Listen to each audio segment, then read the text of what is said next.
He was very ahead of his time. Gerald's kind of one of the unsung pioneers, really. Definitely had a massive effect on the whole scene. Personally, I'd like to see a lot more people actually know of what he's actually done for the music industry and what he's done for dance music in general. And he's created his own style from the word go.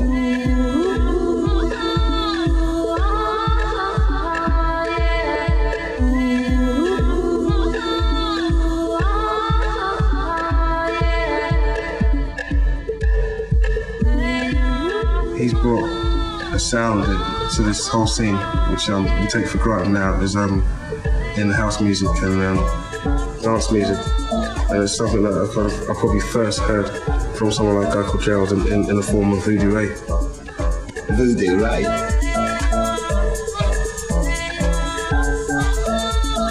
Every now and again, music gets stale, and every now and again a tune comes along and sets it, you know what I mean? And that's one of those tunes that was very different, and a different bass sound, the arrangement was very different, and you know what I mean, it did make you listen.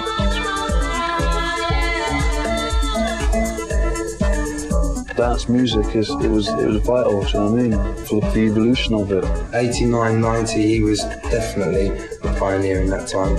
Sounded like something from outer space or something, some new form of music. Just the dub kind of feel that he had going on mixed with the electronic sounds that he was using sort of gave it a new sound.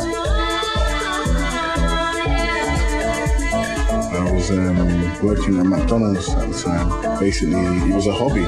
Even though I had a track in the charts, it wasn't like pop style, you know. And like I refused to go on like Top of the Pops because of all that, because it was just like, you know, by then I could sense that everyone was creaming off it, and like they was obviously getting some kind of comeback. When I was in house music, it was Adonis, it was like Rocky Jones, it was Derek May, Mon Atkins, and all of a sudden it was like this real kind of pop scene. Kylie Minogue and all their friends were like making house music. I was like, uh-oh, I'm out of here, you know what I mean? And I started listening to like a load of like hardcore stuff. That was basically what came out of me, you know what I mean? It was the first LP I did was called 28 on Bad Boy. Basically, I'd go down to London because my distributors were down there, and then go out to a few clubs, and then I'd come back up to Manchester.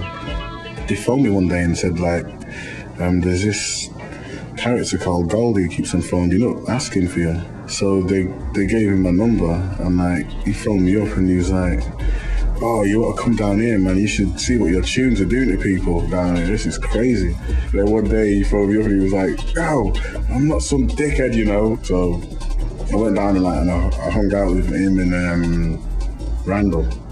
But yeah, it just like started erupting into this like real underground kind of thing, and it was really exciting, and it inspired me to push forward into that, because people were actually dancing to it. So I could get home and I'd have that picture in my head then of people dancing again, you know what I mean? They weren't just like stood around like really kind of fashionable kind of thing.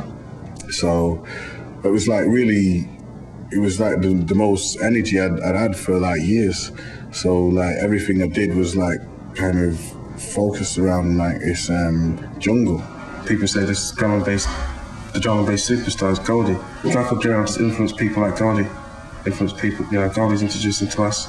Gerald's influenced us as well. A lot of people along the line he's influenced. It helped create my own style, which is a massive thing, because I was so into breaks and beats and wanted to kind of move away from the floor at that time, which is like just sort of very noisy, hardcore kind of stuff.